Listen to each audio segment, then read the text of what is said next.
The United Nations Charter was signed in San Francisco, June 26, 1945.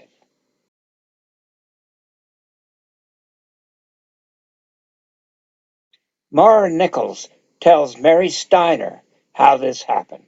So we're meeting with Mara Nichols, who has been long involved with the UNA USA East Bay, with the Jack London flag raising, and also with the United Nations Association UNICEF Center.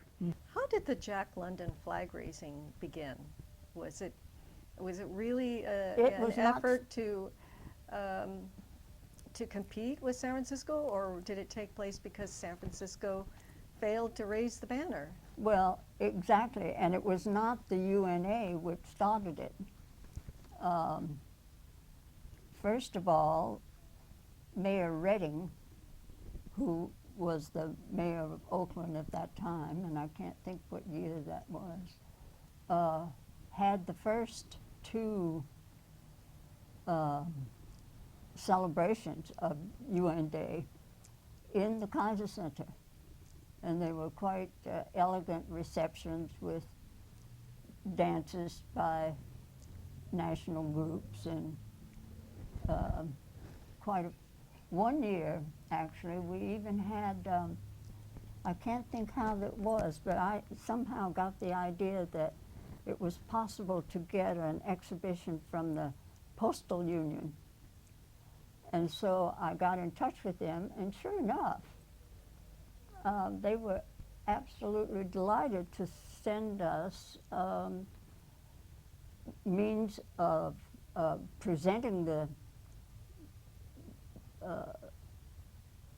well, it wasn't just all stamps, but mostly it was stamps and a bit about the history of the Postal Union. And we set that up in one of the main corridors in the Kaiser building. Mm-hmm. But I think that was past the times of Mayor Redding's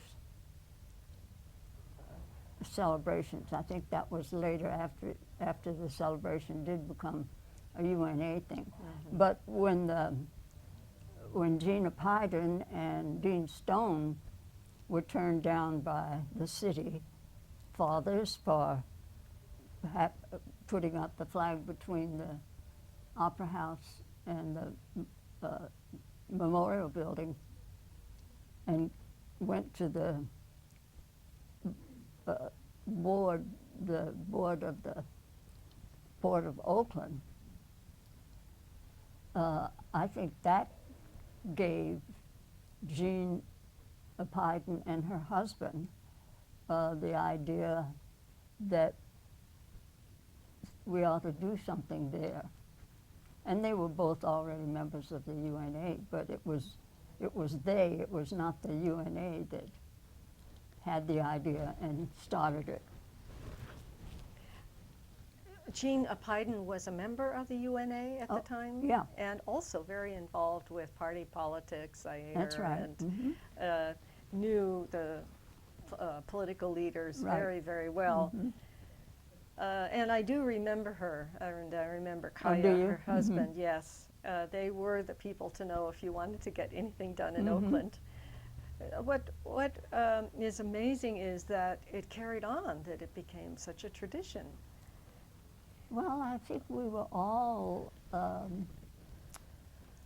quite energized by the idea of reaching out to high school age youngsters. I think we all saw a future in that. I don't know that we were terribly successful, except for the youngsters who took part, although who knows, we may never know whether there were things that came about as a result of that, but they couldn't have been bad. So I feel that being able to present them with the idea that there was such a thing in the world was well worth the effort. Maybe someday some of them will be taking part in some of the agency activities somewhere. Then the other question is the monument, the granite monument with the seal of the United Nations, with the United Right. Nations languages, is right beside the UN flagpole. What is the story of that? Well, the story of that is that we decided there should be something there. I need to have a cough drop. And so my husband and I were given the job of looking into how it could be done. And obviously, we started with the company up by the cemetery. Amador Memorial. Is it the Amador Memorial? I think that's the name. Yes. And most of the marble, I think, or the granite or whatever, comes from New England. So that appealed to us when we were looking into it, and we were quite taken with a gentleman who was the owner of the company at that time. So we reported that back, and it was agreed that we would do what he suggested, the owner of the company, which was to have an uncarved natural piece of granite, but with a space on the top which isn't quite flat, which is nice. It's slightly It looks- slanted. Yes, it's like a podium. You It can- is. I noticed that our speakers can put their, And so papers in. Larry wrote what the inscription would be, and it strikes me every time I look at it.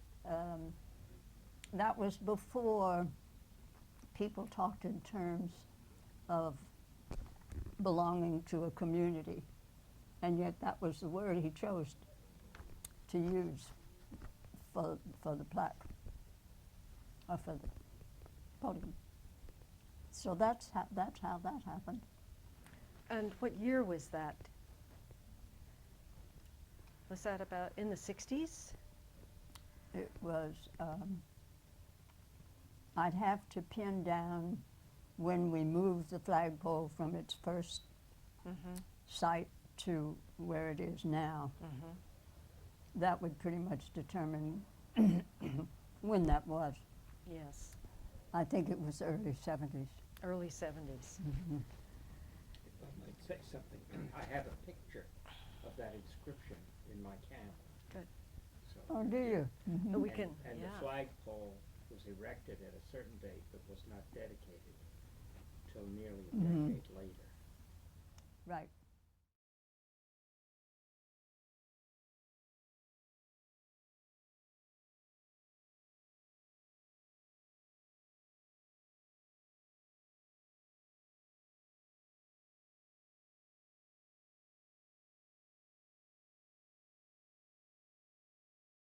The original pole was by the side of Scott's before that block of buildings was put there. So you'd have to look up what year it was that they did that big change at Jack London Square. And it was really a very nice place, nicer than where it is now, because there weren't all those shops and things there. So what it was a nice semicircle of lawn surrounded by beds of flowers, which were changed frequently to keep it looking nice, with sort of larger bushes in behind. It was very attractive. But, and I can't think how many years we were there before having to move. And there again, it was Kaya Apaydin who kept at it until they found that place there in front of Kincaid's. And now I hear unofficially there is a plan to dedicate that site in 2015, which would be the 70th anniversary of the founding of the United Nations, and dedicate it as the United Nations Flagpoles Circle. That's nice. And then perhaps there might be more beautification that could take place. So we need to be thinking about a vision for what we want in the flag circle and how we're going to use it. The thing that makes it difficult to do much than have it all paved is the fact that trucks have to get in there. They have to come into Kincaid's, they have to come into the pavilion, and they have to come into the boat place, the kayak place.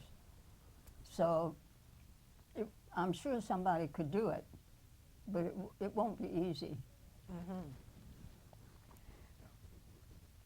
Well, there is an official letter that's gone to the executive director of the port, written a letter to him, Christopher Lytle, and we'll see what he says.